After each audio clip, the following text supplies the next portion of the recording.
Hello everyone and welcome to another casual review. Today I'm talking about Golf Club Wasteland. In this game you are a guy golfing on a post-apocalyptic Earth. The story basically is that when Earth was getting destroyed, the mega rich got to move to Mars and now they make excursions back to Earth to have a fun game of golf over the apocalyptic wasteland. A big source of the lore that you are receiving is by listening to radio nostalgia the whole time, where it switches between people reminiscing about their life on Earth and these lo-fi tracks that are actually pretty good. Now, as for the gameplay itself, I actually did not enjoy the gameplay too much. I have enjoyed several golf games in the past, like Mario Golf and Golf Story, but those are more of a top-down perspective. In Golf Club Wasteland, it is more of a 2D side-scrolly kind of perspective. So the gameplay is a little different. Basically, you aim using the left analog stick, and depending on how far you push the left analog stick is how much power you're going to give it, and then you press A to swing the golf club. Pretty simple, but it's actually very difficult to get the ball to land just where you want it to, especially by trying to get that power just right. And even by the end of the game, I can never really figure out like how much power I need to get it, especially if I'm putting on the ground when I'm near the golf hole.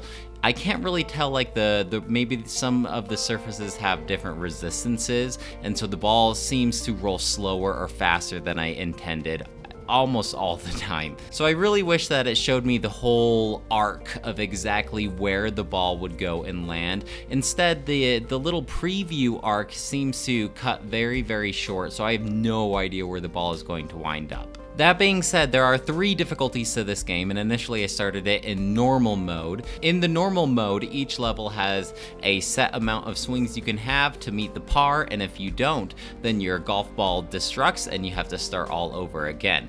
Initially, this was fine, but about a fourth of the way into the game, I actually got very frustrated because some of these courses are so long where the par is like 25 or something ridiculous like that, and I'd be at like par 24 out of 25 and be so close to getting it into the hole, and then my golf ball destructs and I need to start all the way over. That did not feel very good, so then I tweaked the difficulty down to story, where basically you have an unlimited amount of golf swings. Now, there is a benefit to playing normal or hard difficulty and challenging yourself that way, because when you do meet those pars or under those pars, you get diary entries about the character that you are playing. And I kind of pieced together this whole story, and the character that you're playing was basically a pilot hero. He was integral to the whole transitioning over to Mars and flying over to Mars, but he's very sad about that. He does not like Mars. He just wants to be back on Earth, so he's using this golf trip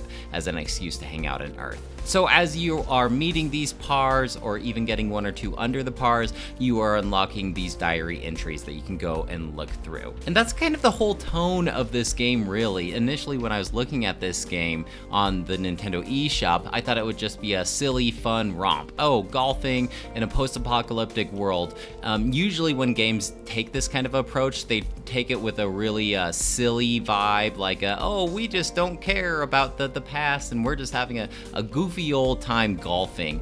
But there's actually a real macabre setting, especially like when you're actually listening to the radio, the nostalgia radio.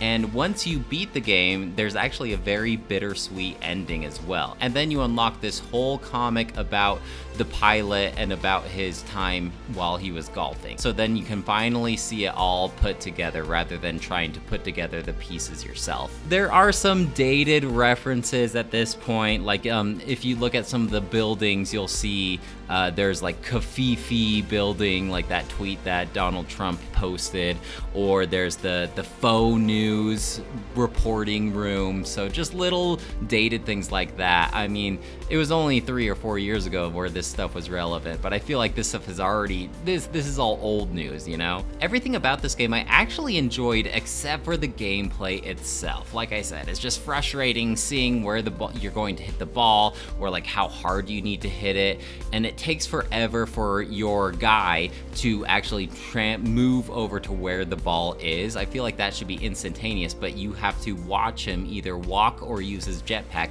over to where you hit the ball, and that can sometimes take a long time, especially if the ball traveled pretty far. You're going to be waiting a while. Also, if you get the ball stuck in a place, or if you know that you're not going to be able to meet your par, you want to restart back to the first hit. I'm sorry, I'm not too familiar with golfing. Is it called a hit?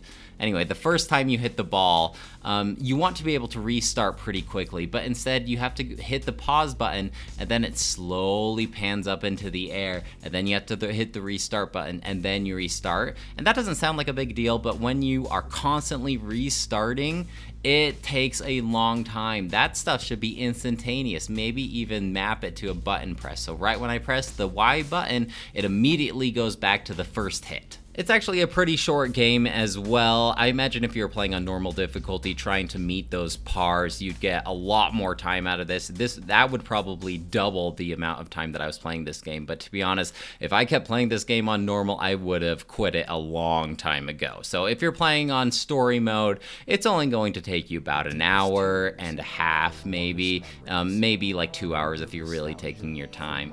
But that's okay, because this game is actually super cheap. I got it for $2 on the Nintendo eShop, and it seems like it regularly goes on sale. So if this seems up your alley, what have you got to lose? Just $2 and a little bit of your time. Overall, I think I'm going to give this game 2 out of 5. I thought it was okay. I'm actually a bit surprised how enjoyable the whole world was. I just wish that the gameplay was a little better. I would have gotten a lot more out of this game if the gameplay was more tolerable for my tastes. Well guys, that's it for me. Let me know if you have any questions or comments about Golf Club Wasteland, and I'd love to hear what you have to say. Otherwise, I'll talk to you later. Bye! A big thank you to our show sponsor, OMAS, the no stress, no fuss drink for the ultra elite. And a big thank you to Corporate for allocating us this precious time and their resources on this tight beam to you. I hope you've enjoyed the show. It's been a pleasure to take your hand.